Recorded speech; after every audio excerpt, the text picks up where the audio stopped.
Well, Chris, it is mighty dusty out here in these parts, Well, I got a broom. and I got a broom. Let's sweep. Let's sweep! And the Yankees, did some house cleaning to start off the week of very important games. Remember, we spoke about these very important games in this little time, this little area. But I want to break down and get into this series. I'm so excited with the way that the Yankees played. Are you, Chris? Very super excited. Let's do it. Boom, boom, boom, boom. Nigga said, boom, boom, boom. Oh shit, we live. All right. Whoops. All right. Welcome to the Pinstripe Strong podcast. Today is June 19th, and the Yankees just finished sweeping the Tampa Bay Devil Rays, which is basically who they it's what I'm titling this, the Tampa Bay Devil Rays, because it felt like old times again, Chris, when they used to be called the Devil Rays. With Rocco Baldelli and Julio Lugo. Oh my God, I hated those guys. Was it Carl Crawford? Carl Crawford, Rocco Baldelli. I forgot their first baseman, but Wade Boggs and shit. No, that's on Davey. El Diablo. No, but it did feel like just like old times. It was just complete domination. It was fun. It was fun to watch. Just the way that the Yankees played all around ball. I just love it. It's crazy. Remember when I was saying pitching and defense, pitching and defense, pitching and defense? It's like the Yankees heard it. They won there. They won games with the simplicity of baseball, pitching and defense. Yeah, it's a simple concept, you know. Once you grasp it, you know, you start pitching, you have some defense, you win ball games. That's basically what it is. That's what it's all about. In the words of the great Mariano Rivera. It is. So I mean, we got a lot of stuff to talk about and unpack and all of that stuff, and talk about this series and just breaking that down and just what they did to the Rays in this series and what it's doing going forward, right? But you know what? If there's your first time listening to the podcast, make sure you do click on that subscribe button or follow or wherever it is that you're listening to this, whether it's on Spotify or Apple, podcast or Anchor or wherever you're listening to it. Make sure you guys do also follow us. Follow me at on Twitter and Instagram at Joe's McFly. Follow my YouTube channel at Joe's McFly also, and also follow Chris. Where can they follow you at, Chris? Chris McFly 28 on Twitter. Yes, Chris McFly 28 on Twitter, and also follow the Pinstripe Strong Twitter and Instagram. Yes. At Pinstripe Strong. So make sure you do that and rate and review the podcast. Don't forget to do that. I always forget to check to see if we always have new people that were in there, and if we do have time, I'll check and I'll see if I'll read it toward the end there. There was some recent ones, and we'll get to it. Yeah, one of those short series, we'll definitely pick the top 3 or top 5. Oh, absolutely. Yeah. And one thing I definitely want to start, Chris, and want to do something where we get people's voicemails and start talking about their questions. You just have a show that they kind of just run. The listeners just run, and their questions, whatever the hell they want to talk about, I don't really care.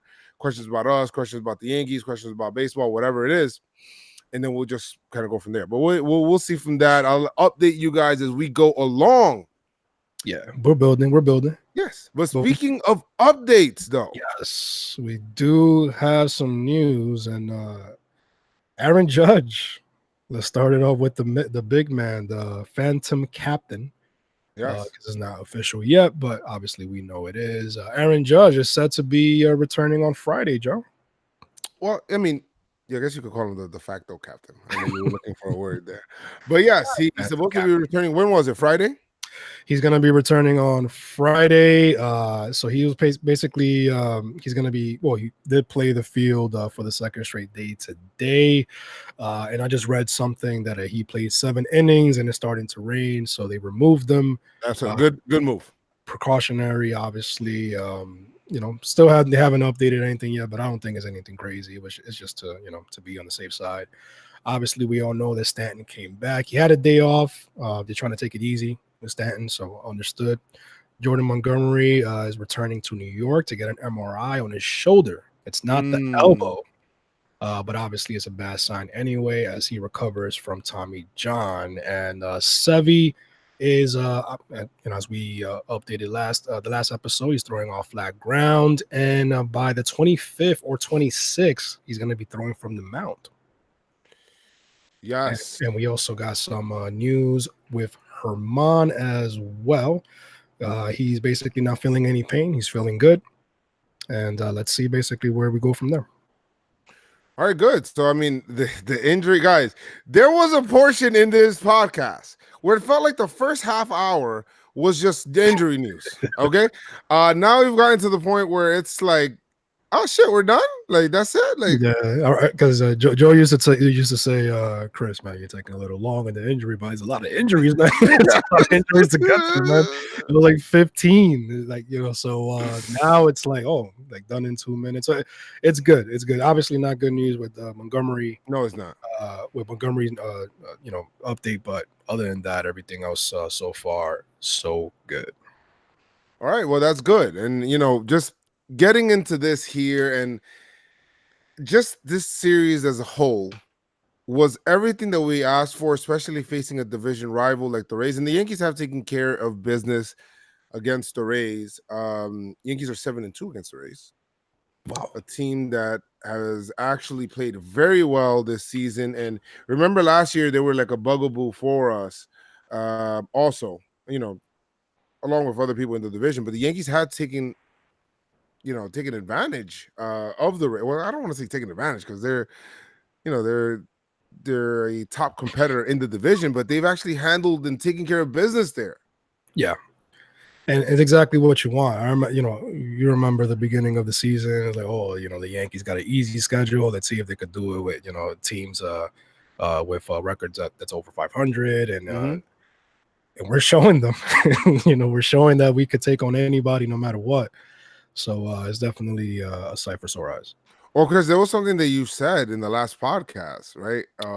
Where you were talking about it, where it's funny you mentioned it, and at the time it was Pax that was pitching.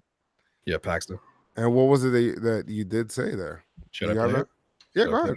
Yeah, play. All right, so let's play from the top. From the top. All right, right here. Wait, hold on. Where is it? Right here. All right. You want to make that stronger. Obviously, we have deficiencies in pitching, but you want to make that you want to make the lineup a lot stronger to kind of offset the issues that we have with pitching until we can correct that. And as I previously mentioned, hopefully today's start with Paxton going to the sixth inning, over 100 pitches, still throwing 97. Hopefully that's a jump start to more good things to come with the pitching. Wow. Wow. And more good things did come, indeed. I mean, Tanaka was like, "Oh, where, Chris?" Like I wasn't even expecting. Yes, that.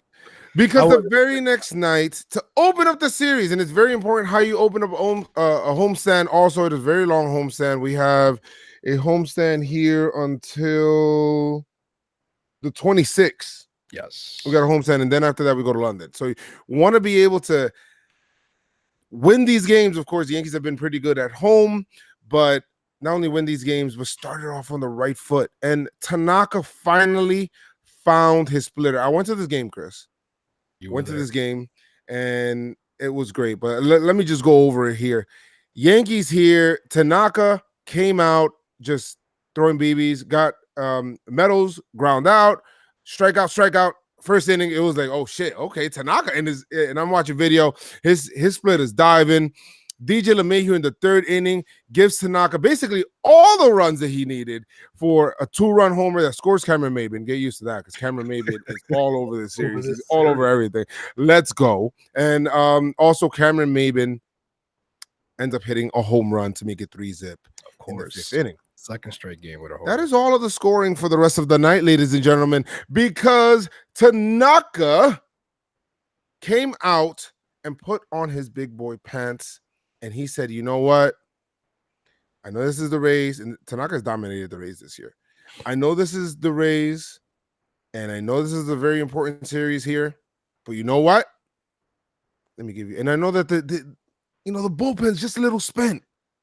So what does Tanaka do? He does what he's supposed to do. 9 innings pitch, 2 hits, no runs, like anything resembling a run, like not even like a foul home run. No, like none of that shit. No games, 1 walk though, 10 Ks. Great job, Tanaka. Awesome job, Tanaka. Joe, you were there, like you said. When did you what was it that happened, in the game while Tanaka was pitching that you was like, yo, this is gonna be a special night. Like this is gonna be Tanaka's gonna go. It was, I mean, his splitter, and if you guys haven't already, because I did put up the video of like my night, like I went out there. It was I went out there by myself actually, and I haven't been to the stadium in a while. And I know, Chris, you were like, "Yo, Joe, when was the last time you been to the stadium?" And I'm like, I don't know. Trying to get the record, like the Yankees record. Yeah, so I was like, the Yankees record or whatever. And I'm like, I don't know. It was against the Red Sox actually that Friday for that Friday game, that Chris Sale game. Right.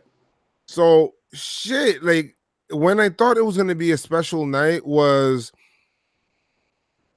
I look up. I think it was in the when was it? In the 4th inning, and Tanaka just finished giving up his first hit. Right. And I'm like, wait a minute, this motherfucker had a no-hitter? He had a no-hitter going.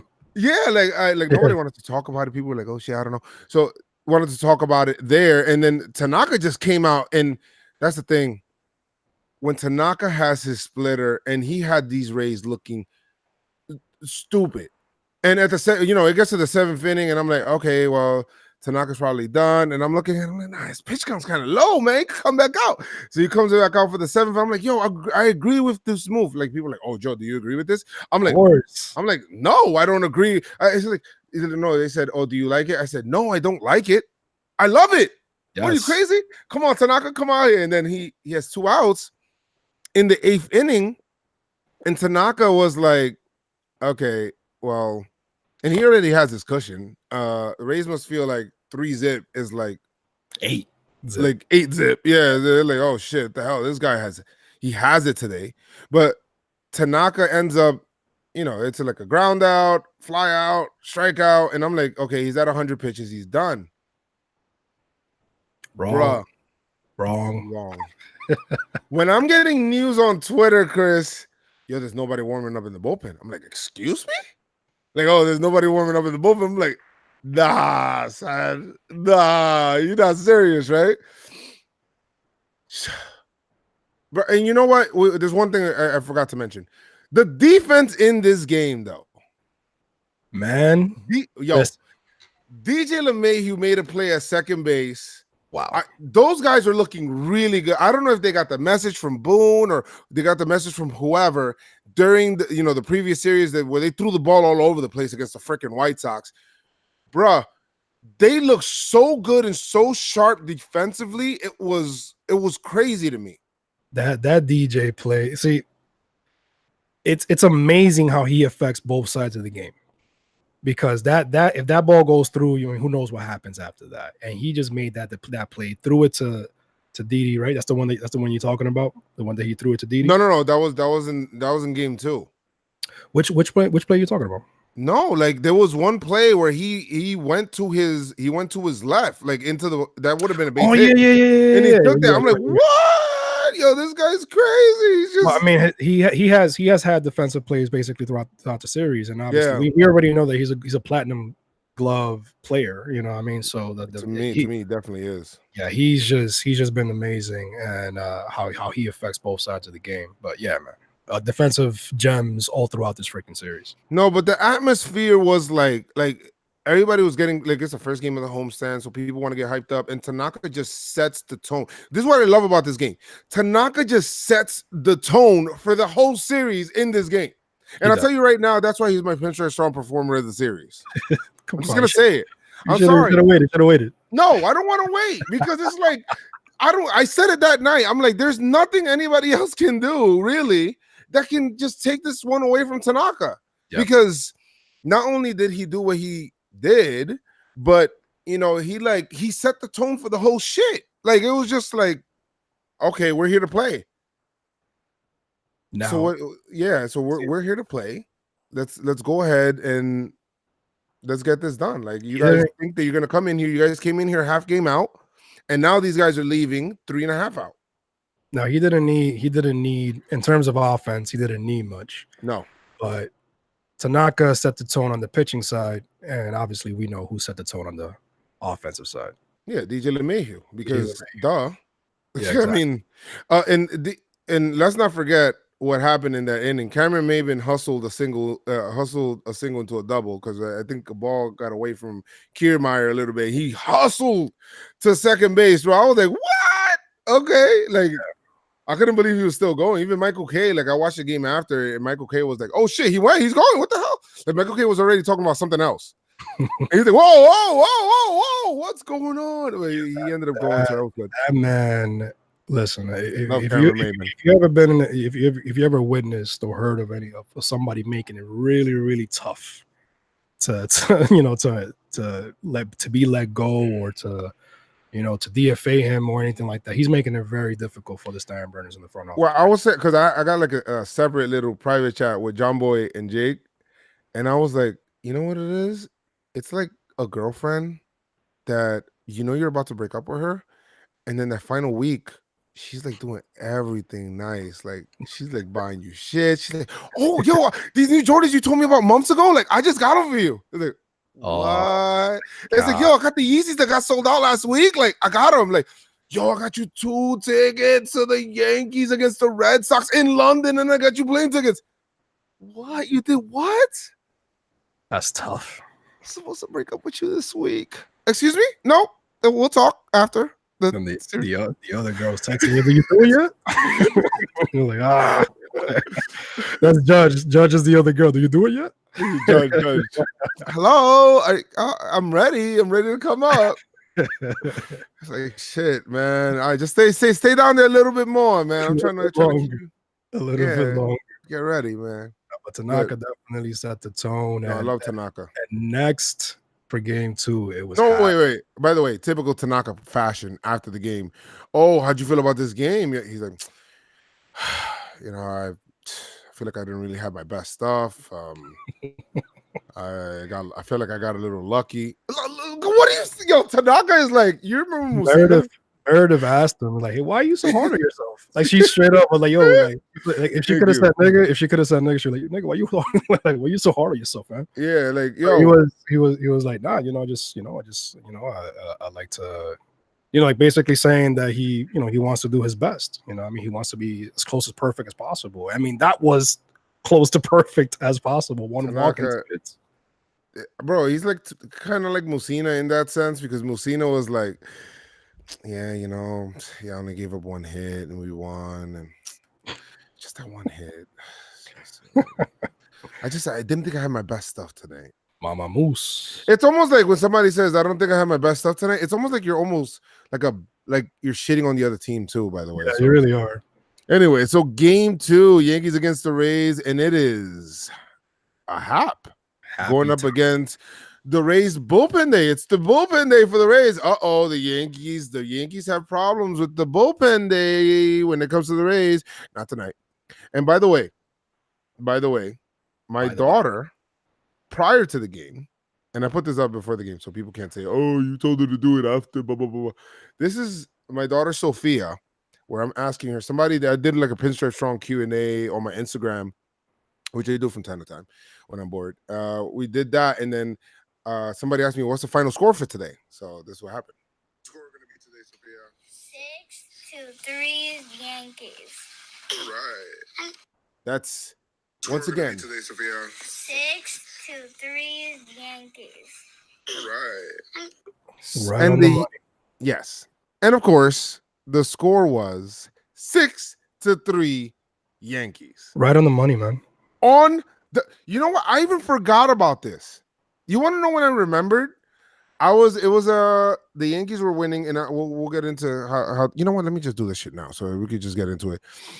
Yankees in this game.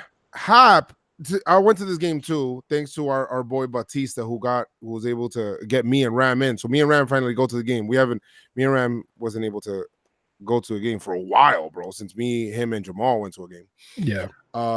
So bro, we went out there to the game. Ram gets this crazy parking, like in front of Yankee Stadium, like only cops park there, like type shit. I'm like, what the hell? So anyway, we get in there because he's got a boy that's a cop. Ram's a firefighter. So we're in there. We finally get in, and then he goes, all right, yo, we're here. We're in Delta Suites. So the seats are perfect, right behind home plate. This game was rainy, was misty. It was like an annoying game. It felt boring as hell in the first half. I was like, shit, man, this game is dragging. Because it was a rain delay. Yeah. And then we look up, it was like an hour later, like, holy shit, we're only through 2 innings. What the hell is going on? Hap was taking forever on the mound. I was like, oh my God.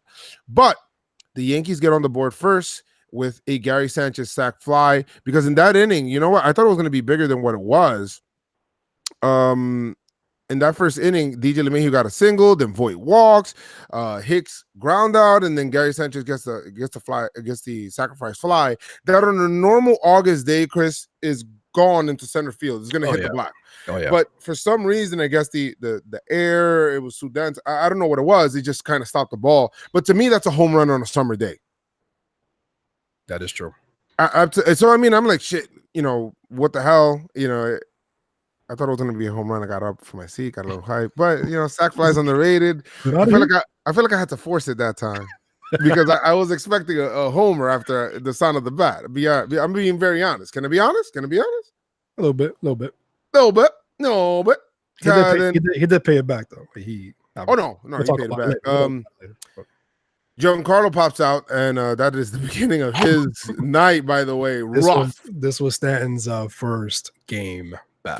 First game back. So I'm happy to have him back.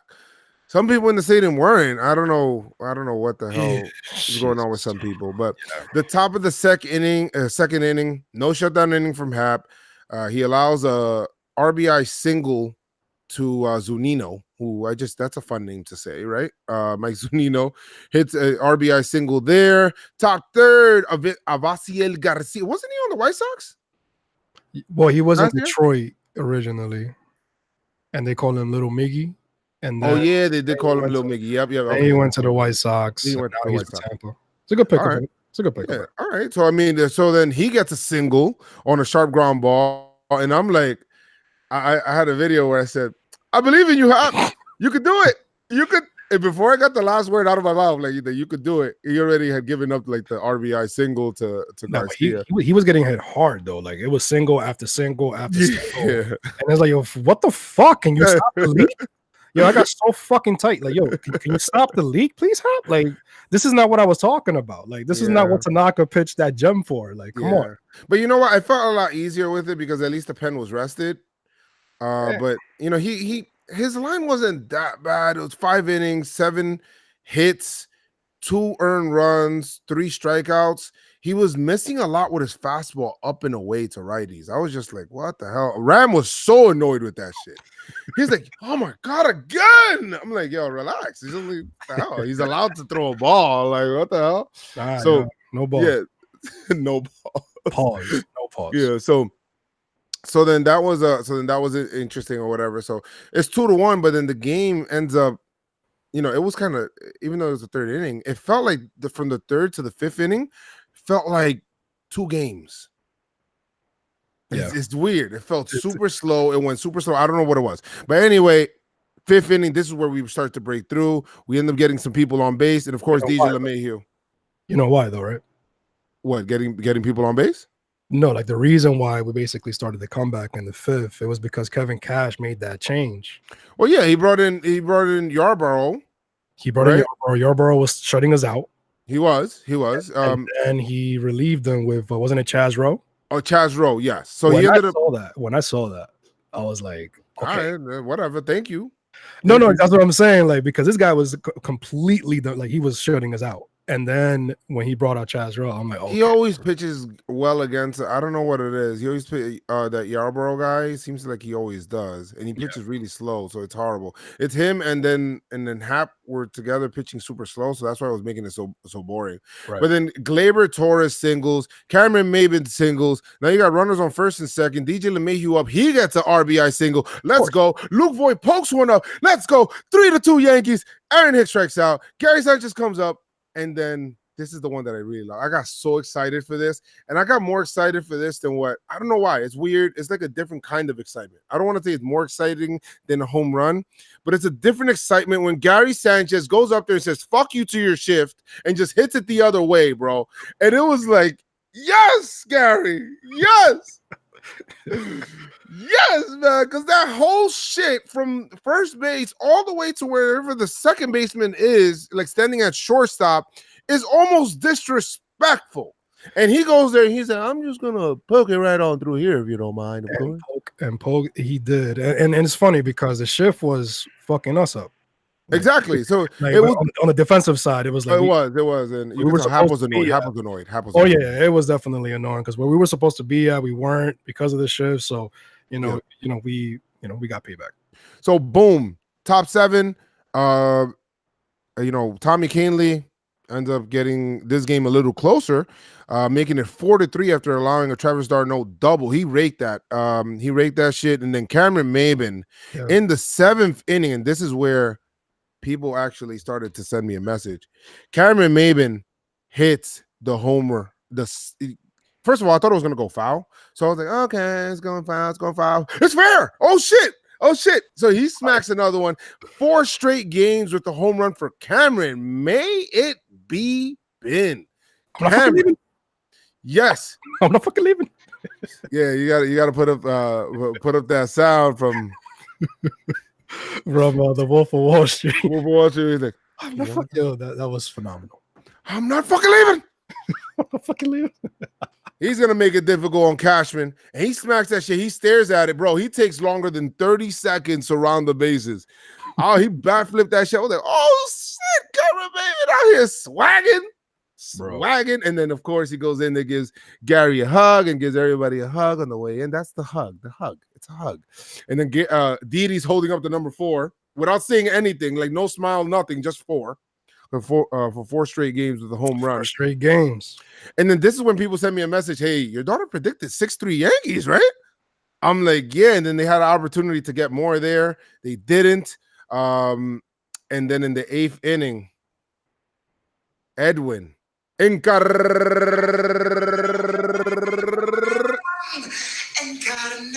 What the hell? What the hell was that?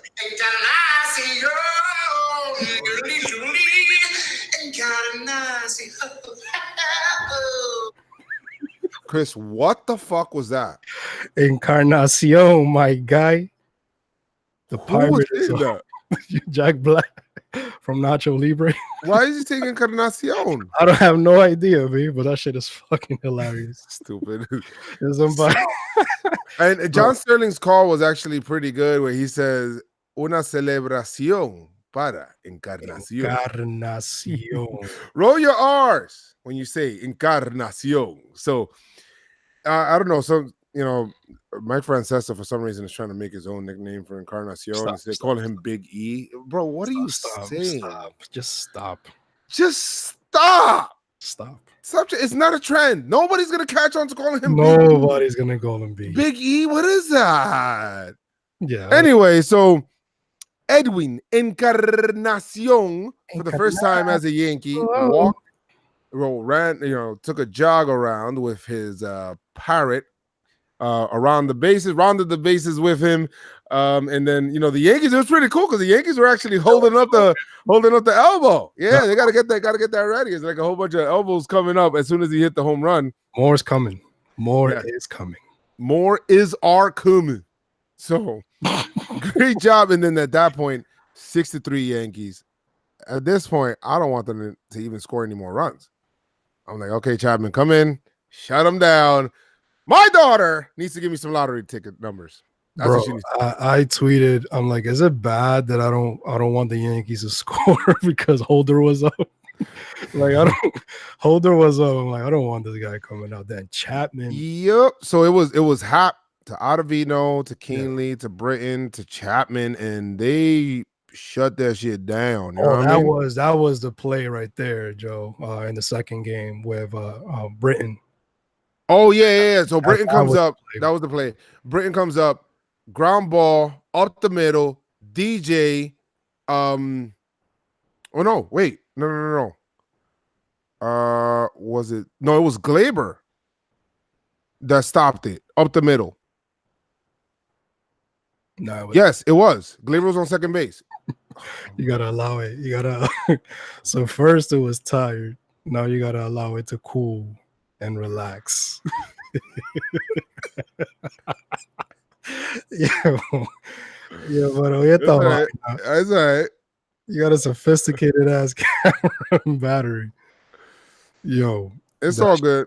No, but it was that was Torres that passed it to Didi, and then Didi did the Didi did the 360 pirouette. Yeah, that was an amazing freaking play. We're gonna have to have a serious conversation about Chap and his year, because no, absolutely, he's just that guy struck out the side. He did 102. No, he did strike out the side, and he looked really good, and Chapman looks really good this year. And I was actually having a conversation with Joe Hicks, because he actually joined me for this one. Sup, Joe? He was actually here. I told him that you gave Aaron Hicks, you trash. He's like, he's like, word. He's like that. I'm like, nah, just for the series. He's like, word. He did kind of, you know what I mean? But anyway. Because he told me early in the day, he was like, I'm like, yo, you heading to the stadium? No, he asked me, he's like, yo, Joe, you heading to the stadium? I said, oh yeah, I am. And then he was like, oh, yo, I'm jet lagged, bro. Like, I'm gonna have to go in later. Like, I'm going to sleep. He said, yo, every time I woke up, my brother was striking out. Like, what the hell's going on? I had to do it to him, man. My bad. Yo, my bad. No, he was talking about game 2 where he was waking up and he was like, yo, what the hell? Like, yeah, it was every time I wake up, he's striking out. So I don't know. Hicks is going through a little funk now, so we kind of need Hicks to get it together and pick it up. You know what I mean? We need that. So that's that's interesting. But while me and him were talking, I was like, yo, last year with his knee, or the year that he had that knee problem, I think that's what made Chapman focus on that slider more and more and more and more and more. And now that slider has actually become a better pitch than what basically his fastball is. Nasty fucking pitch, man. It is a nasty pitch. It's nasty as hell. So it's like, shit. You know what I mean? Chapman has really done a great job as to, creating that second pitch to now it's like he's unhittable, because it's like you can't wait on that slider because you got the 101. You got the 101 back. So it's like Chapman's great. Chapman's been he's keeping him guessing. He's keeping him guessing. He has 19 saves now? Yeah, Chapman. Well, Chapman on the year has let's go. Yeah, I think it's 19 saves. He's not at 20 yet. I think the only one that has 20 is Kirby Yates, former Yankee. Okay, so we have he's got 19 saves this year. Yeah. But look at it. I mean, look at his year, bro. Like, he's got a 1.30 ERA, 27 and 2/3 innings pitched, 39 strikeouts, a .90 WHIP. Wow. Say what? Amazing. Just amazing. Doing? Good shit. So good shit, Chapman. We might have something going on with Chapman pretty soon. I'm so excited for this. Oh man, I'm excited for this, Chris. Oh yeah. Let's see. So, let's see if Chapman can be able to do this. But we'll figure it out. We'll talk more about that later on. We'll definitely talk. But this is a good game. Yankees won 6-3, and I'm got the series. We won another series. Won the series. Well, won a series, the first series in a while. Actually, the Yankees haven't won a series since the Red Sox. Yep.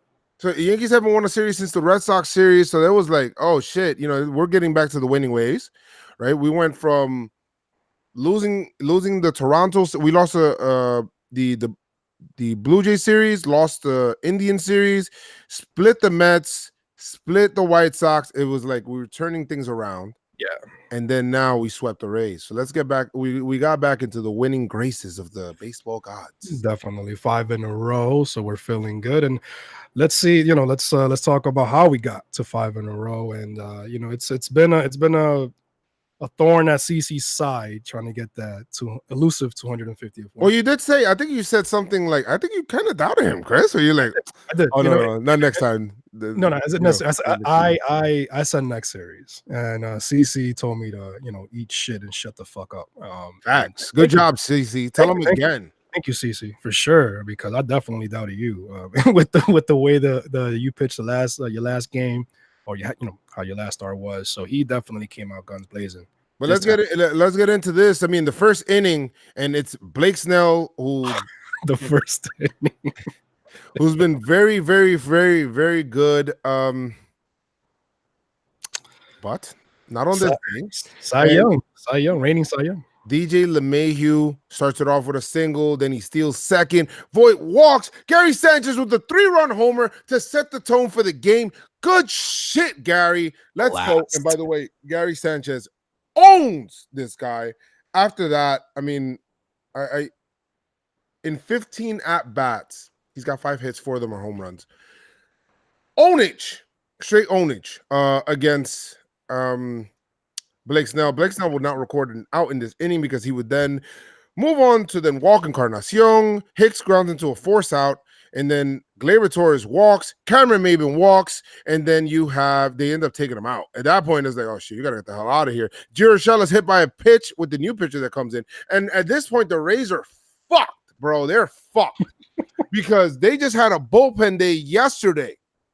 And the Yankees came out and said, fuck your bullpen day and fuck it again. Let's go. So this is twice. Let's go. You got to go into your pen now for 27 outs. Well, 26. Snell got one, at least one. Did Snell get one? Yeah, he pitched a. Oh yeah, he got the Hicks. He got the Hicks. Okay, fine. So 26. Whatever. That's DJ LeMahieu came up again in the inning and said, "Whoa, wait a minute! I'm coming up again, and there are ducks on the pond. Give me my RBIs." Goes up there, man. Got another multi-hit game in the first inning. Another multi in the first game, in the first inning. Sorry. First inning. Yeah, that's just crazy. So what a great job right there. It is 6-zip Yankees before CC throws another pitch, and then he comes out, gets a shutdown inning. Great shit out of CC. There would be no other scoring until the 5th inning where Pham gets a RBI double. Whatever, it doesn't matter. It was against CC. It's okay. CC, you gave up that 1 run. CC's line today, he did pretty well to earn his 250th win, and he pitched 6 innings pitch, 3 hits, 1 earned run, 3 walks, and 7 Ks. CC was pitching really well, and he is actually one of 14 people in Major League Baseball history to have 3,000 strikeouts and 250 wins. Great Amazing job, CC. Hall of Fame. Hall of Fame. No, absolutely. And if you want to sit here and argue with me about Hall of Fame, we can sit here and argue all day. I got time. I got time for that. CC Sabathia is the Hall of Famer. He's going with the Yankee hat for sure. Oh yeah. He's gonna go in with that Yankee hat. Let's go. Going in with the Yankee hat. Reinvented himself, all that stuff. He had some garbage years in there, and then it's okay. Won a World Series. Let's do this. Yeah, for sure. But I mean, in this game here, the scoring didn't stop. Yeah, I mean, the scoring did not stop because Gary Sanchez was having a day, bro. And he had a good series, Chris. Like he had a pretty damn good series. For sure. He had a really good series. He in the bottom of the 7th inning ends up getting an RBI double to then score. DJ LeMahieu making it 7-1. Encarnación gets a single to make it 8-1, and then Gleyber Torres hits the grand slam to put this shit away. And this is all happening in the same frame, guys. So the Yankees basically played 2 innings of offense on this game. 6 innings in the first, 6 runs in the first, 6 runs in the 7th. Grand slam for Gleyber Torres. It is the first of his career.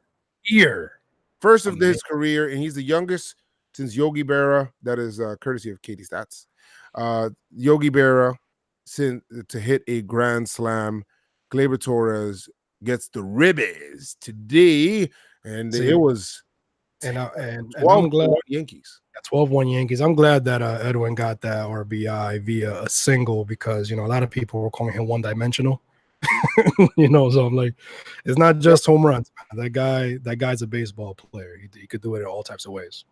Well, who was it? I think I was speaking with somebody. I think it was with Ram the night before, where Giancarlo, he struck out. He had a rough night, and his first game actually, and we forgot to kind of mention that there before it just finishes up. I feel like I got to go back and just talk about his game because in his first game, he went 0 for 4 with 2 strikeouts. And I'm like, yo, G better get with the program, man, because these people have gotten used to their RBI singles, man. Yeah, man. He looked like he was trying to do too much. Obviously, first game back and everything like that. Yeah. I think once he get his feet under him, he's gonna be doing fine, man. But Yankees win this game, bro, 12-1, and we'll talk about what the hell the crowd was doing in this game. And one thing we didn't mention though, because as you said, like Gary had a phenomenal game offensively, but also defensively, he had that strike him out, throw him out play there as well. Oh yes, I mean, so overall, just the entire team defensively played sound defense. May been out in right field or whatever, wherever he was filling in, he did great. I thought Hicks did pretty well with cutting off some balls, preventing them from going to the wall. Whoever, Urshela or DJ LeMahieu or Glaber or Didi or even Voit with the scoops or what Voit with the scoops and stuff like that. He's an ice cream man out there. Yeah, man. And one of and I've always said it, like Luke is gonna get better defensively. He's gonna get a lot better. He's gonna improve with the scoops, with obviously, and just first base overall. He's gonna be a complete player for us. And the way that he's been playing has just been phenomenal, obviously with the bat as well. So I don't know why people complaining. Well, it's really nice to see everything with it's really nice to see his improvement and what he's done this year. And I was listening to Susan Waldman on the radio, and she was saying, you know what? I think Luke Voit is definitely the most improved player defensively. Mm-hmm. And what he's done just in here. So that's really good, and it's a testament to his hard work. He really did work it hard, and yeah, I heard he just took a whole bunch of scoops over and over and over and over and over and over and over again. So it's really good, man. I'm really happy for him. I'm glad that he was able to do all of that. I think that he took the fluke shit to heart. I'm glad he did. You know what? That's good. That's good. That's good that he did. That's really good that he did. I'm no fluke, B. Like he's about to get 20 home runs. It's June 19th. Very good. He's leading all AL first baseman, right? Right. Yeah, he's leading all AL first baseman right now. Like by a lot. Like by a lot. So he deserves that. So Sanchez too. He's leading by a lot for the All-Star game as well. So Yankees win this game, and this is another day that the pen gets rested because Holder does his job like he was supposed to. Sessa comes in and he does his job. So it's like great things all around. The Yankees win 12-1, a stress-free game, swept the freaking Rays out of their misery out of Yankee Stadium and put them 3.5 games back. And what I loved about this freaking game, and I'm going to talk about this shit right now, Brett fucking Gardner sliding head first in a 12-1 game into first base just shows me the will to win. That is the World Series energy that we need. We're not here just to win, whatever. I understand and all this stuff and whatever, happened in the first half. People were hurt. We're getting the guys back. We're getting these guys back. Now it's time to win. Everybody's back right now. We're here with the World Series energy. We're here with the guys. It's like the first part of the season already happened where people got hurt. Shit sucked. The first part of the season right now, it was like all black and white part of the DVD. The all black and white, people getting hurt, Judge getting hurt, Giancarlo getting hurt, Sevy getting hurt, everybody getting hurt. You can start this shit from spring training if you want. Just shit is in slow motion and exactly slow motion, the black and white, blah blah blah. Go back. Try to watch like the highlight video of the 2009 World Series, and then you'll see it's like a small segment that is black and white, and then A-Rod comes back in May, and then it turns like into color again, and then that's when they start getting going. Guys, the color starts now. Yeah, the color starts now. The team is coming back. We acquired Encarnación. I think he's going to be great for this team, really great for this team with what he does. And it's going to be World Series energy. I'm not here just to win. I'm here to pummel you down. That is what the team is trying to do right now. Let's go. Let's go Yankees. And when Judge returns on Friday, man, I'm telling you, the offense is complete. It's like that's it. It's like Power Rangers when the robot. Exactly. The arms. Yeah, the offense is complete. We got the Megazord ready, and we're ready to go. Now the pitching side, we need to get the other one that you need to bring out. That's the sword. That's the sword. You got to bring that one out with the flute. Yeah. Oh god, I'm dating myself. Dude. I'm mad. Oh, it's like people listening, like, what the hell is that? What's a Power Ranger? Power Ranger. Stop. Now Power Rangers is still out now. Everybody knows it's a Power Ranger. Yeah. So, we're at this point of the podcast. Who's your pinstripe performer of the series? You already mentioned it. Well, it's gonna be Tanaka for sure. And but you know what? Before we talk about that, Chris, there's one thing we gotta talk about this. Let's talk about it. How about the great owner that we have in Hal Steinbrenner? And he was talking today. I guess he had an interview in the morning. I don't even know where the hell this interview was. And they asked him a couple of questions, but I'll just talk about these here, where they said Hal Steinbrenner said that in this AM, this is by cheese. What? Was getting a chopped cheese at the corner deli. I guess, but he says that he's willing to go over the highest penalty luxury tax threshold of $246 million if the Yankees must in order to improve the 2019 club. And yes, he does realize that there's rotation help. Currently, right now, they're about 20 million under 20 the million cap at the or that not cap, but you know what I mean, that threshold at the moment. So I mean, they still have they still have space. The simple fact that we're 20 under and he's willing to go like that sounded like an old straight to Max Scherzer, like, yeah, we'll bring you in. And then Mike Rizzo with his comments saying, oh well, we would need something that'll totally blow us away, an earth-shattering deal to deal the best pitcher in baseball. We got the best pitcher in baseball under control for 2.5 years. You know what that sounded like to me? Sales. Of course, man. You can't show your hand. To me, it sounds like he's saying, "Oh, I'm willing to sell, all right. I'm willing, yeah, of course." Listen, the whole thing, because there was actually people complaining about that, and that's why I tweeted what I tweeted out, because it's like, fam, you have the owner saying, I'm willing to spend, like I want to spend, but it has to make sense. No, of course. I'm just not going to put money out there just to put money out there and be, oh, he said that last year. Oh, it's like, what the fuck else do you want him to say? Do you want him to say, just be, yeah, you know what, the team that we got is good. That's it. You know, we don't need to add anything else.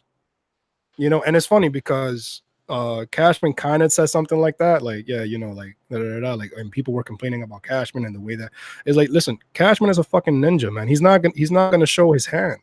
No way. He's gonna make it seem to other teams we good, fam. And that's why I love the fact that the pitching started pitching the way it did. Yeah, because it puts us in a much stronger position. But I think he made it.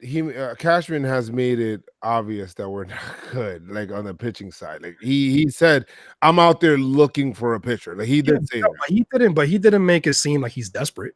There's a difference between I'm looking versus he said, like, Cashman went out there in that interview with Michael Kay, and he says, yeah, I understand we need a pitcher, and we definitely need a pitcher. So he did say that. But again, that was before, and you could say that because Herman, you know, is on the IL. But again, that was before. Wasn't that before Paxton, or that was after Paxton start? That was after Paxton start. So that was after Paxton started. Then Tanaka pitches the way he does. Then CC pitches the way he does. Hap pitched, 5 innings against basically one of the top teams right now in the AL East, 2 runs. Honestly, I think that the way that the pitching is going is going to put us in a much stronger position in terms I of. wouldn't. I wouldn't. To be honest, personally, I disagree with that. Like, I'm not doing that. I'm not falling into that. Like we need pitching, and Cashman knows we need pitching, and everybody around the league knows we need pitching because we gotta win the World Series. But I'm not saying that we don't. I'm just saying because if the other team looks at you like, yeah, these motherfuckers need pitching, I'm gonna, I'm gonna like whatever. Well, yeah, but that's gonna happen regardless. But it's gonna be up to your team to see what they do. But I just think that they're gonna, the Yankees 100% need a starting pitcher right now. Of course, goes without a doubt. The Yankees need a starting pitcher, and they have to reward this team that has played the way that they have played this year, right? With a starting pitcher. And I think that Cashman acknowledges that, and he should acknowledge that going forward. I cannot be sold on Herman. I cannot be sold on CC this start for CC. I can't be sold on what the hell Paxton did because I just don't know. I need to get myself a guy that's going to be like, all right. Consistent. Yeah, absolutely. I'm gonna need, a guy that's gonna get me consistent, be consistent and do all of that stuff. So if they can do that, then I just think the conversation is gonna be had regardless. I just feel like with what we have, he could go in there like, listen, we're 3.5 games up. Yeah, we're not gonna play around. We're not gonna talk shit. Like this is what we have. This is what I can offer you. And let's take it from there because he's not. What I'm saying is, yes, we do need a pitcher, but I feel like Cashman is not going in there like with just bullshit. Man, like yeah, you know what, like yeah, I need it, but at the same time, we're in a great position at the end of the day, So yeah, but I'm not trying to win the division. That's the thing. I'm not trying to only win the division. I'm trying to win the World Series, and I'm not. If Cashman needs to, and I understand this whole notion of like, oh, we'll get the guy at our price. I'm sick of hearing that shit now. Like, I don't want to hear that shit anymore. Bro, go get me if you see a guy, you identify a guy that's your guy, right? Mm-hmm. And you 100% can identify that. Go out there and do what you have to do to get that guy. I don't give a shit if you have to give up Clint Frazier, if you got to give up freaking Florial to get him. I don't, the time to win is now. Like all these prospects are not going to be. We're already seeing the problem with hoarding the prospects now, right? Right. Clint Frazier is going back down to AAA. Pretty soon, my man is going to be Florial is going to be in AAA. So it's going to be like what. We need spots. There's only but so many spots, so we're gonna need these guys, right? In the Rule 5 draft and all that stuff. Yep. Yeah, like it's either that or you lose them for nothing, and that makes no sense. So just go ahead and take advantage of your assets, and bring whoever you need to come in, and that's all I need to say on that. But I'm glad to see that he said, "I don't give a shit about no luxuries tax." Basically, the other thing that he said was just key, where he said he was asked how important a part of the Yankees' future does he think Frazier will be? And he says, I think he's got a great career ahead of him. Wow.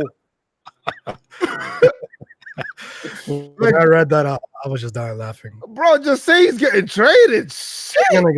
He's gone. He's gone. Frazier's gone.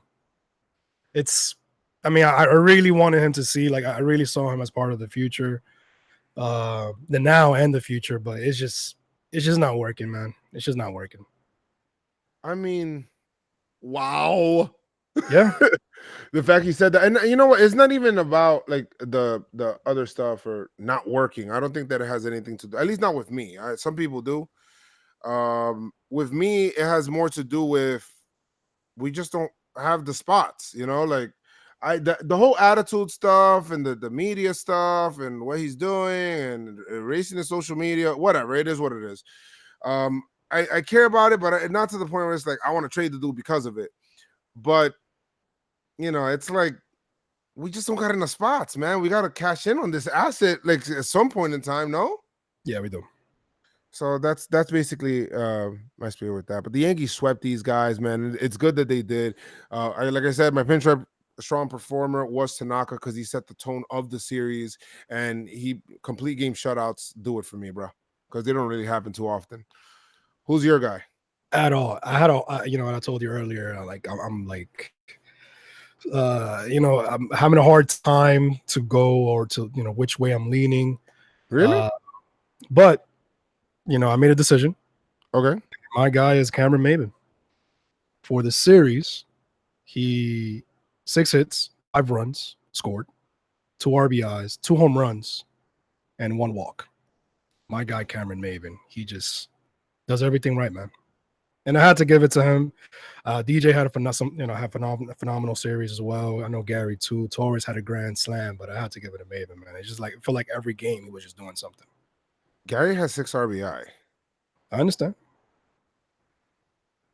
All And right. it was mainly because of the 3-run shot today. But I feel like Maybin just did it, throughout the whole series, man. That just fit. So I mean, all right. It's just a lot of Gary's hits were pretty close. I mean, I get it. Your choice, whatever. It's my choice. I'm gonna give it to Maybin. Damn, Chris, you really fell for that Maybin trap hard, man. I know we love him, but sheesh. There's nothing wrong with that. There's nothing wrong with that. No wrong with that. Maybe just give it. Maybe just giving it to him because he's no, that's 3. He won't be on the scene too long. 4 games straight. Yeah, but those he had 2 of those homers. Two of those homers in the series. Yeah, I mean, I gotta give it to him. I gotta show him some love too, man. Gary had a phenomenal series as well. All right. Well, who's your you trash? You trash, son. The fans. The fans. I told you I'm not, because I don't know. I feel like I feel like everybody did something throughout in the series. So I'm gonna give it to the fans that boo Stanton. Yeah, I didn't understand that. All you motherfuckers is trash, B, for booing Stanton. Like, that guy missed 68 games, busted his ass to come back. Many times. Boo him? Yeah, I don't really like all the time that he was on his way back, and they had to shut him down because of another injury, and then he got hit by a freaking ball in the leg, and it's like, bro, what the hell? And you guys boo him? You know what it is? I think it's also that the way that it ended last year, where he struck out against Kimbrel and stuff like that, and I think they're still kind of holding that against him, and then he comes back, and then the 50,000 people would have struck out against that pitch. I don't give a fuck. That was a nasty pitch. It wasn't. Like, Kimbrel had last year he had a horrible at bat. It was really bad. Oh wait, yeah, you're talking about. You remember? Swinging at everything. Yeah, you're right. Remember, Kimbrel didn't even know where the hell the ball's gonna go. And then he couldn't throw a strike to save his life. He threw it all the way in the other box. It was a slider all the way out on the other box. Like, it started in the other box, and he still swung at it. Was swinging at everything, yeah. So I get it. I don't really like that. Yeah, but it first came back. Give him a break. Listen, man, if you're still gonna be holding grudges from shit that happened last year, then you a fucking asshole, man. Like, they did it to A-Rod for years. So I mean, it's yeah, but then I mean, do you know what it is? Is that he has the big contract, so he has to provide the biggest results. And I understand. I get it. If it's in the 30th game and he's just wailing at pitches and not giving a fuck and just being a bum, all right, he deserves to be booed, even though you shouldn't boo your players. But sometimes you got to show them, you got to let them know that you're frustrated, with the performance. I understand that, and he said it himself. Like, if I deserve to be booed, I'm gonna get booed. It is what it is. But not his first game back. Not his first game back. First game, yeah, I didn't like that. It just makes the fan base look like some spoiled little. What are you doing? I don't really like that. Like assholes, man. Come on. That's a good you trash. Even though you want to give it to players, but I guess. No, you trash. There's no your fans is trash. But who's your you trash?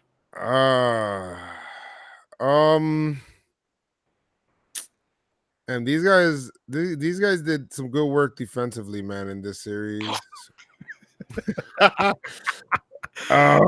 Justify it, man. Come on, man. Don't be It's just rough because it's a series where everybody did pretty well, but the way. you know what? It's so much easier to do this in losing, but I prefer winning to losing. All right, well, shit, man. Come on, Joe. Do it. I got two people actually that I would like to give it to, but I'm like on the fence about both of them. They both went over for the series. No, actually, Dieter went 0 for 6, 0 for 12 for the series. Yeah, he did. Wait, did he get a hit today? Actually, you know what? Let me see here. He didn't even play today. He didn't even play to ECA. Dieter went 0 for 8 for the series. No post-game tweets. He had a phenomenal. No post-game tweets. You're basing it on now? You're talking about me and with the fans. You're basing it on post-game tweets. No. But seriously, he went 0 for 8 for the series. He's been really good since coming back off of the IL. I should probably give it to Hicks, honestly, since Hicks only had the one hit. But he had 2 runs scored. Hicks at least had 2 runs scored today in a walk, and he had another one. You know, at least he was on base doing something like. Well, the reason he was on base because it was a fielder's choice. So, right, but he walked with another one. He scored a run there. Well, yeah, he walked with the other one, but the other one was a fielder's choice. So yeah, so I mean, it's fine. It's whatever. He got on base and he did something, and then Hicks also in the. No, he didn't even get a hit. Joe, he did it. Who are you giving it to, Joe? You slapped. Yeah. Oh no, wait. Hicks did get a hit. He got a hit today? Yeah, he got a hit in the first game of the series. Okay. That's cool. So I'm gonna give it to Didi because of that. Even though Hicks played all 3 games. Just give it to both of them. Nah, Hicks. Hey, Aaron, man. Last series, you got away with it. No, he didn't. I gave it to him. Nah, but from me, I'm sorry. Joe Hicks, you my man, bro. You my man. Yo, seriously, but I wouldn't be true to the podcast if I can't be honest. Aaron Hicks for this series, you trash. You trash. Sorry, that's it. You sorry in this series. Yeah, man. Sorry. But that's it, man. But all in all, it was a great series. Love the energy that the Yankees played with. They stepped on the Rays' neck. They stepped on their neck. I love that shit. Love the attitude that they played on with in the last game. The Yankees are out for blood right now, and they're taking names and kicking ass. Yes. I said it right this time, right? Yeah, you did. All right. So a couple stats here, man. This is to back up my Pinstripe strong performer of the series. Yankees are 22-9 when Cameron Maven starts a game. 23-18 when he doesn't. The Yankees are also 11-0 when Ottavino, Canely, Britton, and Chapman all are using the same game. J.A. Happ extended his winning streak to 6 games with a 4.29 ERA, 42 innings pitched, 20 earned runs. The Yankees are now 11-4 when Happ starts, including 7-1 versus the AL East teams, man. Some good stuff, man. Some good numbers. This is from Katie Sharp. Gary Sanchez versus the shift. This year, entering today, he's batting 305 with a he's batting 305 in a 459 wabah. And DJ LeMay, who was batting 460 running in scoring position. Insane. DJ LeMahieu has been beyond the godsend. He is a guy. Go vote, man. He's 3 right now in all-star voting for second. Yes. Base. Oh, yes. Let's talk about all-star voting. By the way, DJ LeMahieu this season with runners in scoring position. This was sent out yesterday. He's batting 468, 29 for 62. He had another hit today, so he's 20. Yeah, it should be more than 460. What I saw on 30, Fangraph. Yeah, 30 for 63. Yeah, it should be more than that. It should be more than 460. So, just yes. So, guys, one last thing, and I'm gonna leave it on this. This is gonna be my last thing. Go vote for your Yankees. Go vote for your Yankees. Somehow, some way, Aaron Judge is up there. Go vote for your Yankees right now. Voit deserves to be in there. Gleyber Torres deserves to be in there. DJ LeMahieu, of course, he's the MVP of this team, deserves to be in there. Gary Sanchez deserves to be in there as he's the MVP. He's going to win comeback player of the year, and he's already a shoo-in for catcher because, guys, I said he could wake up out of bed and he's the best catcher in baseball. Yeah, he is. And let's not also forget, Gio Urshela. He hasn't, playing time is going to become a little bit more sporadic, guys, but he's up there. Yeah, he's up there. He's up there with votes also. So go vote for your freaking Yankees. I know our outfielders were hurt for most of the time. Try to throw some support that way too. Is up there too, and it closes. The voting closes or ends on the 26th. Yes, Sanchez is leading by over 300,000 votes, so I think that's a win. But we want to make sure that's still kind of considered close. Yeah, it's still considered close. So you definitely want to keep voting. Luke is first as well, along with Sanchez, and let's get DJ LeMahieu in there, man. He definitely deserves it. It'll be a travesty if DJ LeMahieu is not at the All-Star game. But let's bring in the Astros. They're coming in. The Astros actually just finished getting swept. Okay, we just finished doing sweeping. Yeah. They just finished getting swept by the Cincinnati Reds. Oh, my God. Wow. So they got swept over there. And we're not getting Justin Verlander, so. Yeah, so whatever. Let's go ahead and beat these guys. Got a 4-game series, and somehow, some way, we missed Justin Verlander. No, actually, no. He pitched yesterday, right? Did he? I don't know. Yeah, he pitched. Yeah, he pitched yesterday. Fuck, he's pitching on Sunday. Okay, that's cool. Oh, he pitched yesterday. Okay, all right, whatever. Yeah, so what? We could go ahead and win this series. Let's go ahead and win 3 out of 4 in this series. Somebody asked me if the Yankees go 7-2. This is before the not 7-2. Sorry, if the Yankees go 5-2 in their next 7 games. This was Saturday that they asked me against the White Sox. Would you be happy? I said, hell yeah. What the hell? Of course. What the? Yep. This is against the White Sox. The last game, I think they asked me, but yes, and right now it's looking very, very possible. You're telling me if we split the series right now, we don't want to split. We're trying to win 3 out of 4 here. You know what I mean? So let's do this. It's not 2 out of 3 against Tampa, and we swept. So exactly, 3 out of 4 against Houston, that'll be phenomenal. Altuve just got back, but they're still missing Correa. They're still missing Springer. So let's go in there. They're still a really good team with very good pitching, and their bullpen actually blew leads in all 3 of those games. So let's go ahead and win that series. The Yankees are now 19 games over 500 with their record being currently at 46-27. Let's get to 20 games over 500 just to satisfy that goal, and then after we do that, we could get to 25 games over 500. Mm-hmm. All right, but guys, make sure you guys do like, comment, subscribe to my YouTube channel, and also follow me at Joe's McFly. Follow Chris McFly 28. Follow the official page at Pinstripe Strong. And you know what? Like I always say, guys, make sure you do keep your pinstripes on, keep them strong, and let's go Yankees, all right? Tell them, Noah. We out of here. We out of here. We out of here. All right, nice, Chris. We're at, what is it? An hour, 7 minutes? An hour, 6 minutes? Not bad. We covered a whole bunch of shit. A lot of shit. Yeah, we covered Hal, Frazier, Cashman. I don't know what's going on with my focus on my camera. I gotta. You see it, right? Like it stops and goes.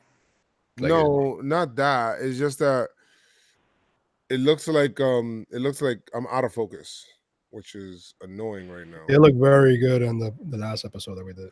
Well, yeah, and it's because I was pressing some shit with the settings in the back, and I fucked that up there. But what's going on, guys? Let me see. Oh, somebody actually left a super chat.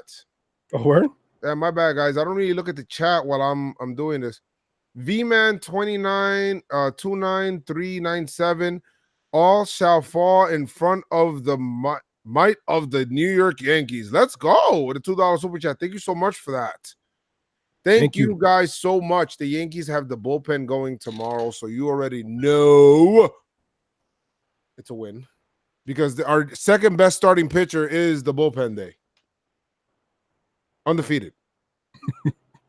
Never lost. Never lost. Baller. Never lost. What's up? What up, Elizabeth? How you doing? Yeah, we did sweep the race. So this just came out. Nets debating internally about signing Irving without Durant. I think I did see some shit like that. The Nets? They have qualms about inking Irving if he's not bringing the injured Kevin Durant. Okay. He's gonna end up on the Lakers, bro. Yeah, he's gonna go to the Lakers. It's just Rondo coming off the bench. It just feels that way. It has that feeling. Why isn't this shit auto-focusing? When the Weber when? It's like only doing it for things that are further or whatever, but damn, this shit is annoying, B. Yeah, you're gonna have to figure that shit This out. is the new camera, guys. That's what's going on with this.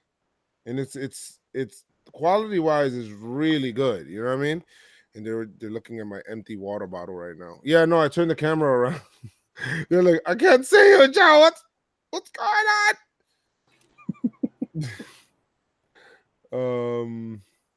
Let me see if I could do autofocus. All right, let's do that. Okay. Oh, I know what the hell I just did. I'm an idiot. I am an idiot. Look at this. Look at this, Chris. I'm about to fix it.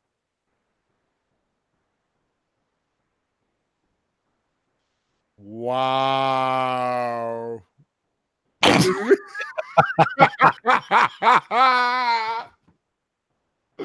Wait, what do you do? I just pressed the autofocus button on the side like a dickwad, bro. Jesus Christ, Joe. What an it's idiot. still freezing, though. Huh? It's still freezing, though. I don't know what you're talking about. I don't listen to like it stops. I don't know what you're talking about. Look at the freaking look. Nope. Look. Nope. Not looking. Nope. Can't look. Motherfucker, yo. Can't look. Wow. I can't believe Chris, the whole time when we were talking for like 30 minutes, I'm like, why the fuck does this look like this? Like, I'm getting tight. I'm pressing buttons. I'm like trying to do shit. You're really like fucked up. like I'm looking at you and I'm trying to focus on what I'm saying and I'm like getting lost. But it's all right though. For the next, for Sunday. Yeah, I'm gonna have to figure this out. See, look, Yorkie said it looks like it's in slow motion. Bruh, Yorkie just wants hookah, bro. That's all he wants, bro. He looks like in slow motion. No, that's all he wants. All he wants is hookah, man. That's why he's saying it's slow motion. He's trying to freaking coerce the hookah situation right here. No way. I already know. He's going to talk about the hookah. I'm surprised if he hasn't talked about it already. Good, actually. Good. He mentioned it earlier. Piggles Raff? That's a new name. I haven't seen you in here. It looks like it's normal to me. Thank you, Jared. Nah, it's freezing, bro. Jurado por la vida. Y el culo. What the hell? This guy's crazy. Yeah, I'm telling you. This guy's wilding out. And there you go. Asking about the hookah again. I'm not doing hookah, bro. Like I'm not doing it. Yeah, one of my friends, one of my old co-workers, I'm not saying bro, look at Maximus Scherzerus. 7 innings pitch, 0 earn. Can we get this guy, please? Cashman, please. Yo, I promise you I won't ask you for anything. It won't be, obviously this is it won't be on the podcast, obviously, but if we get Max Scherzer, the Yankees are winning the 2019 World Series. I'm telling you right now. Please get me Max Scherzer. If we get Max Scherzer, the front office, Cashman, if we get Max Scherzer, we're winning the World Series. You know what? Maybe he didn't have that many strikeouts today. Let me see. Yes, he can. That guy was throwing 98 today, bro.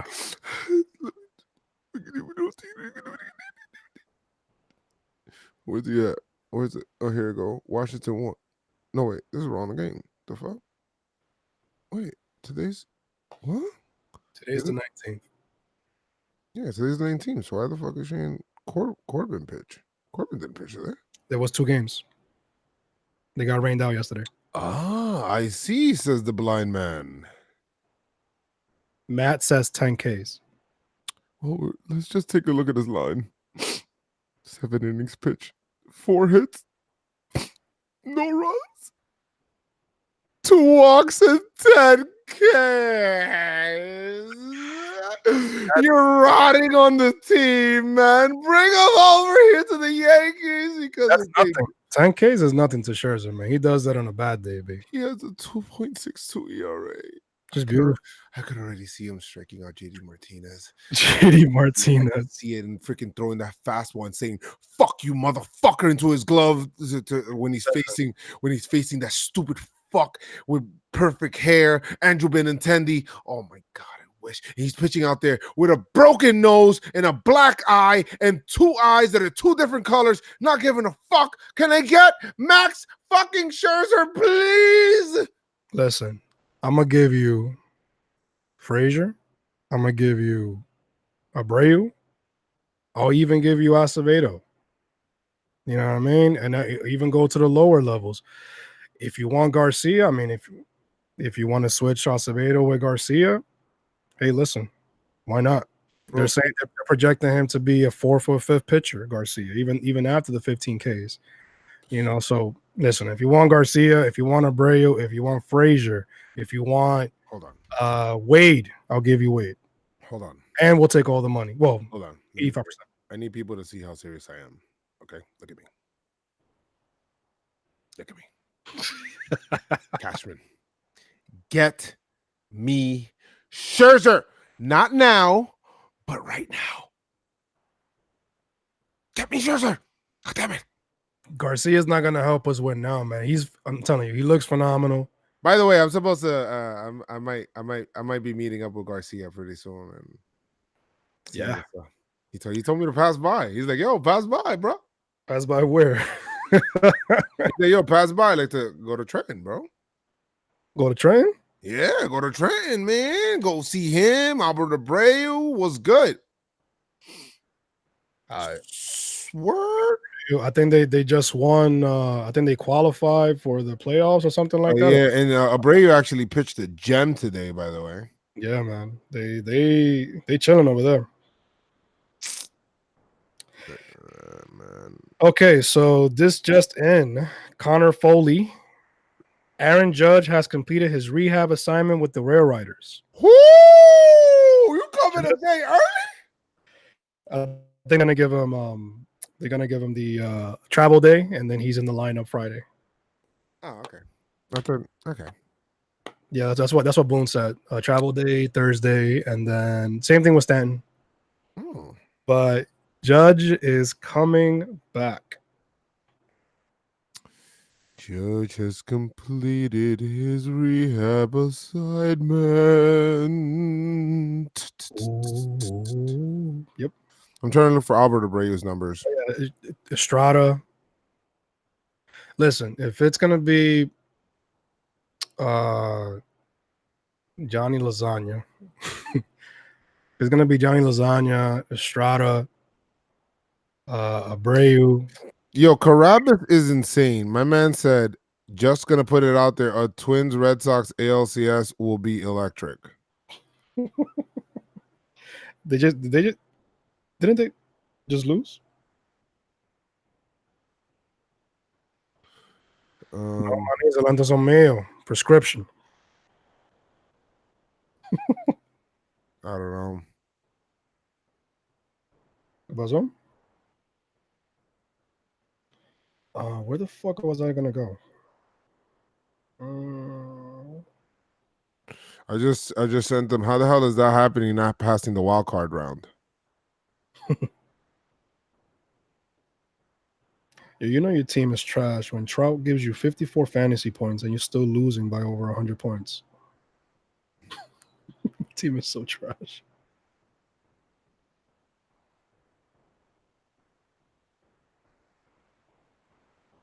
My man out here worrying about ALCSs? What ALCSs.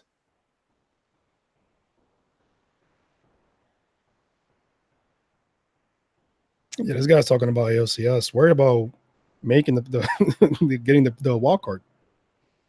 Well, I don't know. Our number one prospect is Esteban Florial. Other talents like Frazier probably going to be number one pick. Volpe's not going to get dealt. What are you talking about? Yeah, Volpe's not gonna get dealt.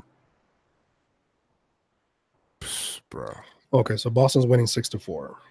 They're winning, which means that they can still lose. Yeah, it's top of the 6. So they lost in 17 innings. Crazy. Righty then. Wow. Well, guys, I see you guys actually packed in here for the podcast. There were like 50 people in here, Chris. Or? Yeah, there's like 50 people in here to watch the podcast. Hope you guys actually do listen to it though on the podcast side of it, because we need them listens. You know what I mean? Like, yeah, man, rate it 5 stars. Give us a 5-star review. Oh, let me see if anybody did it. I forgot to take a look. Kyle Gibson.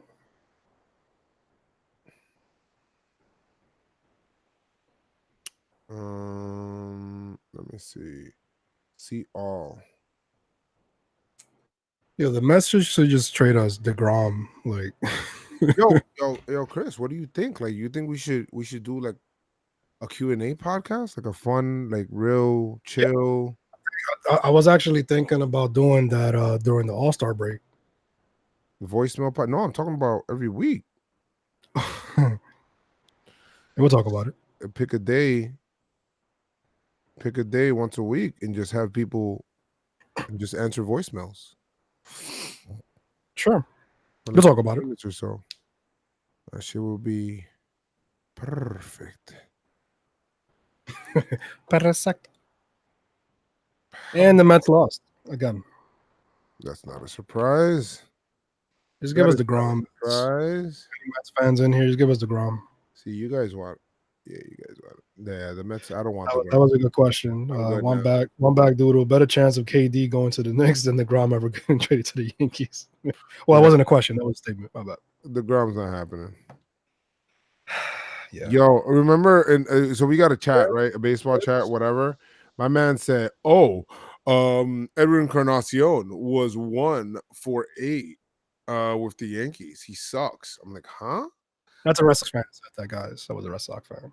See, but the whole thing was, we were talking about Encarnación, and then he came out of nowhere talking about 1-8, and that one, that was his last at bat. By the way, JD Martinez once again is 0-for-3 today. So he's 20. I mean, 0-for-20, 0-for-10 so far. Well, no, he was 0-for-8 yesterday. He was 0-for-11 so far. Yeah, 0-for-11 in these 2 games. So wow, insane. But Mets fans for Yankees. Mets fans for Yankees.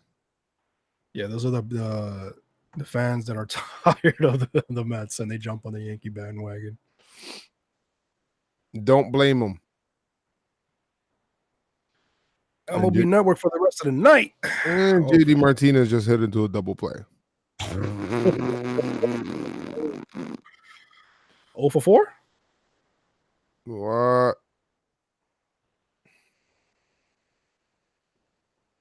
I'm doing a big super chat when I see hookah. Right. Listen, this. We've seen moves from Cashman in the past similar. What? Hold on. In the past, similar to Giancarlo trade, he trades for someone minor. Mid-season, Sonny Gray. Well, Sonny Gray wasn't minor at the time. That was actually one of the best starting pitchers available. That was, except for Verlander. I've been wanting Sonny Gray on this team, man, but it just didn't work out, bro. Yeah, DJ LeMahieu was awesome. Let me see. I think we'll have we'll basically have that podcast talking about like the best Yankees, the best Yankee moves in the past 5 years. best Yankee moves in the past 5 years. Well, I mean the best free agent signing in the Well, I past mean, 5 moves, years. moves could be trades, signings, whatever. I mean, I guess if you want to separate them, best Yankee trades, best Yankee signings, that's fine too. Cashman's best trade ever. What's that? Cashman's best trade ever? Ever. Yeah. I know what it is, but I'm just wondering what you think. Let's see what Wasn't A-Rod a trade? A-Rod was a trade. I guess you would say A-Rod, no? I'm definitely going with A-Rod. Absolutely. Best. I mean, we gave him off also Soriano. I think there was another piece too. Yeah, the best the best trade he's ever done is A-Rod. The best free agent signing. Well, I still got to see how the year ends for DJ LeMahieu, but wow.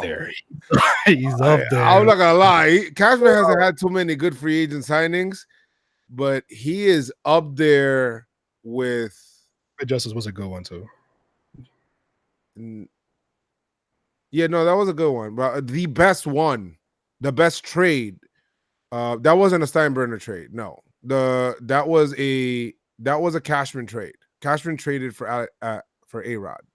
Yeah, Cashman did. You're talking about the Steinbrenner. The signing for the second contract was for Hank Steinbrenner, who actually Cash didn't want to do that. Cash didn't want to do that second contract. I think you got to put, in terms of signing, you got to put CC up there, of course. The best. All right, so what we do? The best trade of all of them, for sure, it's got to be A-Rod. The guy won 2 MVPs. It's A-Rod. Yeah, he was the main reason. Well, one of the main reasons why we won the World Series. Yes. He carried that team into the World Series. The best in-season trade. Well, that's the thing. The Glaber. The best in-season trade.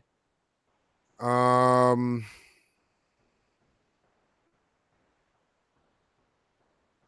best in-season trade. What would the best in-season trade would have been?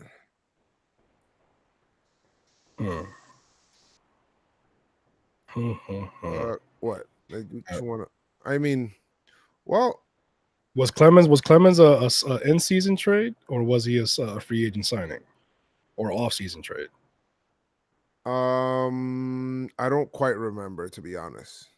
I mean, I'm not saying in season was Luke Voigt. You're right about that. Where he became that. I think I put that. David Justice was a good one too, a really good one. In season trade. I'm not like I don't. I'm saying overall Yankees. I'm not saying like Cashman or the Steinbrenners. I'm saying overall. Well, I mean, I'm not going further than Cashman's Yankees. No. Well, yeah. Cashman took over the team. Basically my entire time. Shit. I'm thinking about who the hell. Okay, so Clemens was an off-season trade. Yeah, I'm trying to think about who the hell.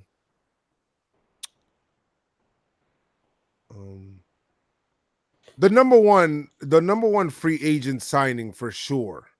Yeah. And Cashman's thing has to be Hideki Matsui. Oh yeah. I gotta put Hideki Matsui up. Tanaka's up there too. Tanaka's up there too. Scott Brocious. That wasn't. Yes. Scott Brocious. We traded for him. We traded for him, didn't he? Yeah, we traded for him. That was in '98. All right. So then. Tino was a trade. Matsui to me is the best free agent signing. Babe, wait, that's true. Babe Ruth. Oh, that's all time. That Babe Ruth trade will win over everything. That is true, yo. That Babe Ruth, bro. That Babe Ruth trade was the biggest. It was the biggest beat over the head ever. Because he wanted to like pay for his Broadway show. What an idiot! Thank you, my guy. Yes, and CC was also a really big trade. Yes, Teixeira. Yeah, but Teixeira, I feel like he never like carried the team. It was always A-Rod. A-Rod was always the guy. But But it's been a while since we had like a first baseman that, well, who was before Teixeira at first? Before Teixeira, fucking. Yeah, who was at first before Teixeira? I'm thinking. Well, where are we? 'Cause that guy held it 2008. down. He held it down for the whole 8 years basically that we signed him. No, he didn't. Well, Giambi was there, but I know that they had a whole bunch of people there, like Tony So before Clark. Teixeira, it was Giambi in 2008. Oh yeah, it was Giambi. Tony Clark. Tony Clark. You had a whole bunch of different people. We had Tony Clark. If you remember in 2004, Chris, we win that series if Tony Clark's ball doesn't go into the stands. Down the line, we win that series, that game in that series. Yeah, it stood in somehow, some way, by the grace of God. It stood in. And we had Nick Johnson, John Olerud. Oh, you remember John Olerud? Yeah, I remember John Olerud. Cairo played first. I thought he did. played third. I thought Cairo played third. No. He played some first. Graham Lloyd. Let me see here. That was Let's see. I wonder what we're gonna say about Stanton's, because obviously that was an off-season trade. I want to see how that happened. I mean, even though he had 38 and 100 last season, but let's see how that turns out. Stanton, yeah. Now Cairo played. I think he played second. Miguel, I always love Miguel Cairo, man. He played second, played third. I remember that triple, yo.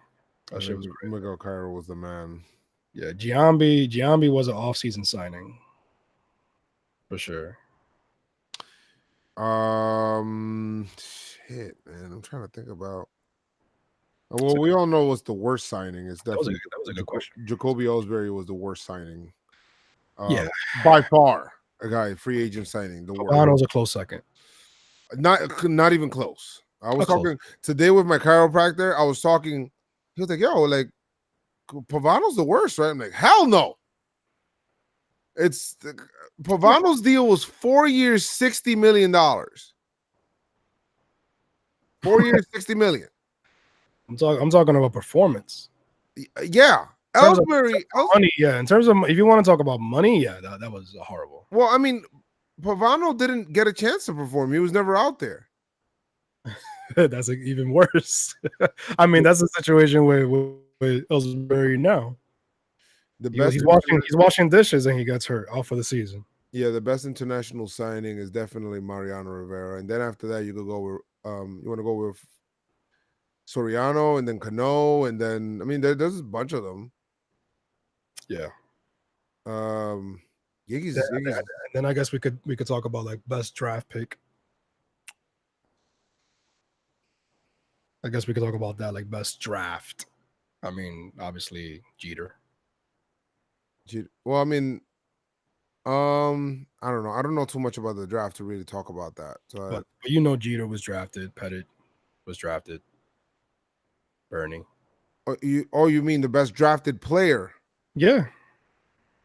The best drafted player, because we could talk about signings and trades, but then also they drafted some phenomenal fucking players too. No, yeah, it's Jeter. Jeter is definitely the best drafted player.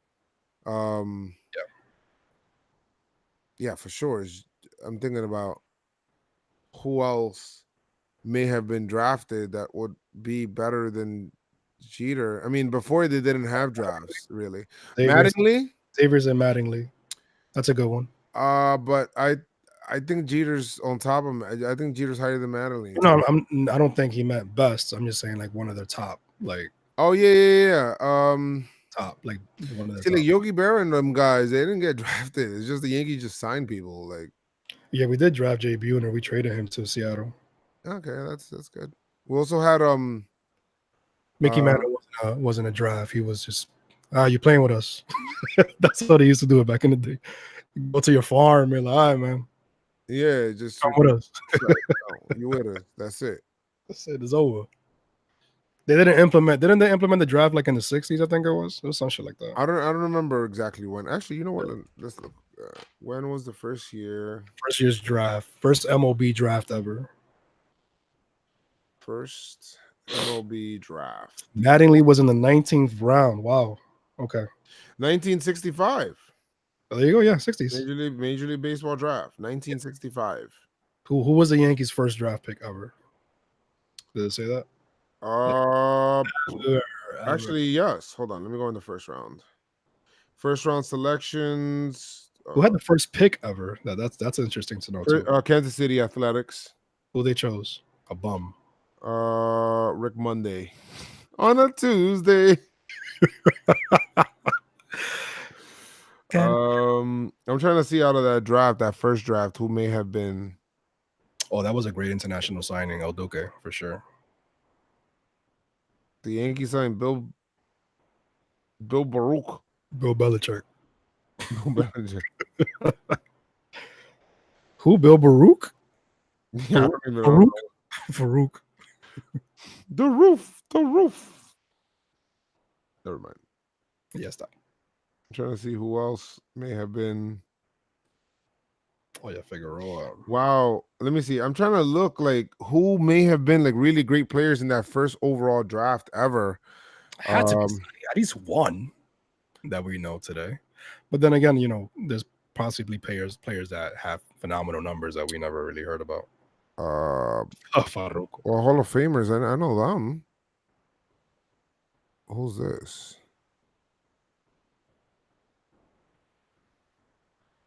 No. I think it's great that Joe Girardi has a segment called "Is Not What You Want." Oh, Greg Nettles. Greg Nettles was drafted in 1965. Yeah, he was a 74th overall pick. For who? Minnesota Twins. Twins. So they traded him, or he just. Greg Nettles. I'm trying to see who else may have been. Wow, Nettles, first year baseball draft. That's the only name that kind of pops out here. Oh, Tom Seaver. Wow, by the Mets? Well, no, Tom Seaver. Here, I think he went back. He didn't come out on that year, but he was originally drafted by the Dodgers. Wow. And then he stood out until he came in, I think, in 67 and was drafted by the Mets. I think Matt Munson was drafted in the 60s too, possibly, or maybe early 70s. Nolan Ryan was drafted. Wow, he was number 226, bro. Nolan Ryan by the Mets. Yeah, the Mets silly Mets. Making is just weird. Wow. So there's only really 3 names that I really recognize there from that first overall draft. Oh, what the hell am I talking about? Johnny Bench? So wait, Tom Seaver, Johnny Bench. In that first draft. Johnny Bench was number 36 overall. Wow. See, look, Munson was 1968 first round pick. Awesome. Baseball, man. 12th round, man. Rick James was drafted by the Chicago Cubs that year, 6 overall. The artist? I'm just kidding. Yes. No, seriously? The artist? Richard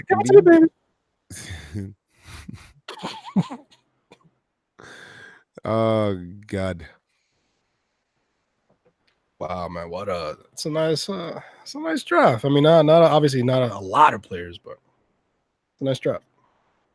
Okay. Man, can the Red Sox just lose? I want to be freaking 8 games. What is it? 9 games up on these guys today. Reggie was drafted 66. Was it by the Angels or Oakland? Originally? I want to be up. How many games, Chris, did I say?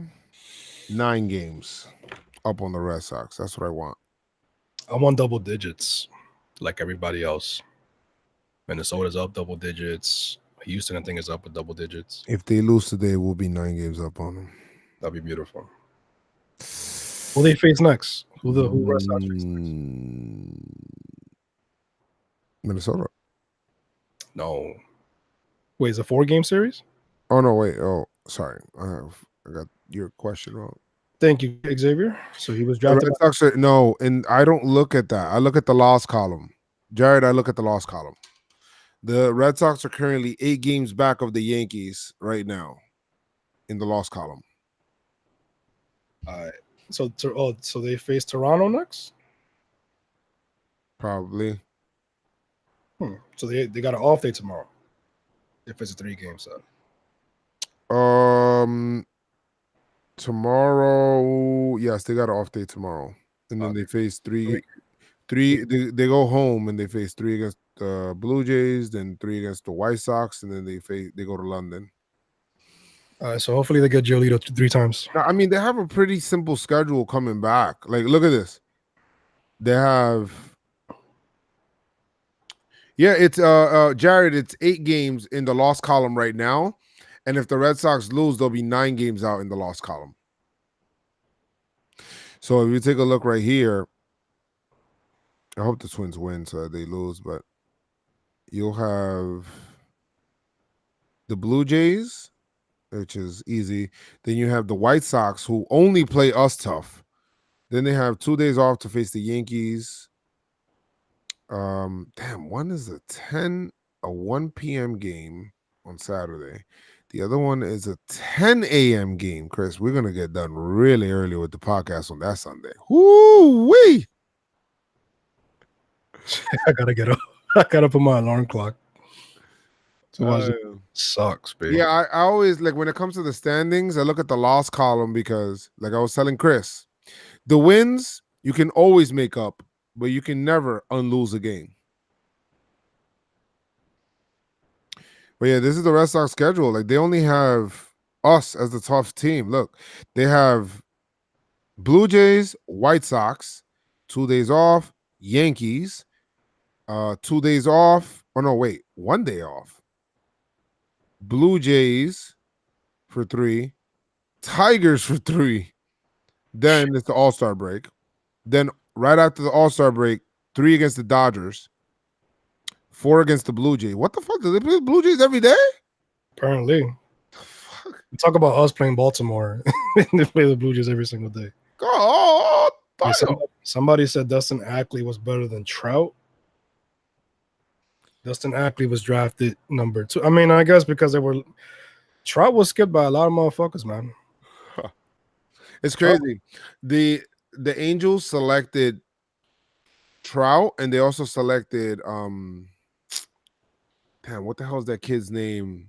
He's on Toronto now. Grichuk, yeah. So they selected Grichuk, and they selected Wait, was it Grichuk? Grichuk was in St. Louis. My bad. It was Grichuk. Wait, Angels drafted Grichuk? Yes, they drafted Grichuk. And they traded him to St. Louis? Yeah, and then they drafted Trout, right? Okay. So, and the reason why they even had those 2 picks were because of the Mets. So that first pick was the Mets pick. The Grichuk pick was the Mets pick. And then the other pick was the Yankees pick. That Grichuk, was it because of Beltran? What? Beltran? Oh no, my bad. Sorry. I'm thinking St. Louis. I don't remember who the Mets. No, I'm thinking St. Louis though. But yeah, and the reason they got that pick via us is because of Teixeira. Teixeira. Yeah, Teixeira. But I mean, what goes around comes around, because the reason we got Judge was because of Swisher. So yeah, so these things happen. But Trout, it would have. I'm just looking at for the Mets. Like, the Mets could have had Trout had they kept that pick. Yeah. But whatever. So you have. They would have traded him anyway. Damn, the Red Sox got a pretty easy schedule. After the Blue Jays, then they got the Orioles. Then they finally faced a team that's over 500. They faced the Rays, and then 4 against the Yankees, and then the Rays again, and then the Yankees. Whoa, what the hell? That's a rough stretch for them. Look at that. But that's all the way in July, like the end of July.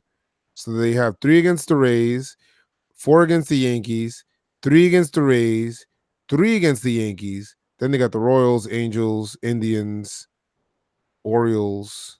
Philly. Man, there's a lot of bad teams in the league. Shit. Yeah, it's really bad. Sheesh. Get the freak out of here. What? This guy was jumping around. Who? Bogarts. And they called him safe at first. Maybe they'll review it. They're reviewing it right now. Look, he jumped. Okay, he missed him there. He touched first base. Yeah, he's jumping around like a grasshopper. Bro, what are you doing, babe? Damn, I wanted to go watch John Wick today. I might still go watch John Wick. Yeah, I want to watch John Wick, man. Oh, he's out. He's out. Good. That's it. But Chris, what game are you watching right now? Boston versus Minnesota. Why are you so behind? Well, no, because it's not MLB Network. They're showing the highlights. Oh, okay. Bottom of the these motherfuckers love to hit home runs left and right, but Boston comes in. It's like they lose their powers. I hate that shit, baby. Word, how dare they try to lower their ERA?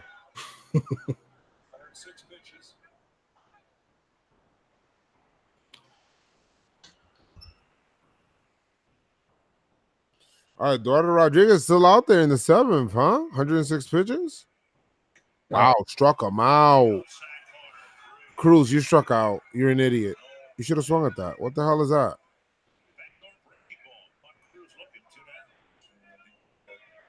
What a bad job. Boston's bullpen's going to implode tonight. Let's hope. Let's hope. They're probably going to make that guy pitch 140 pitches. Throw 140 pitches.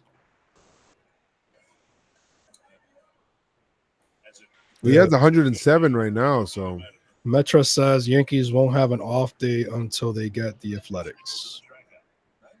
When? And another doubleheader against the Orioles. When is that?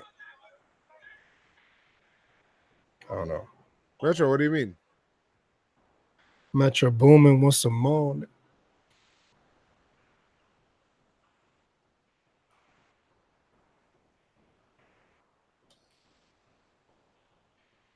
Oh, in August? Oh, yeah.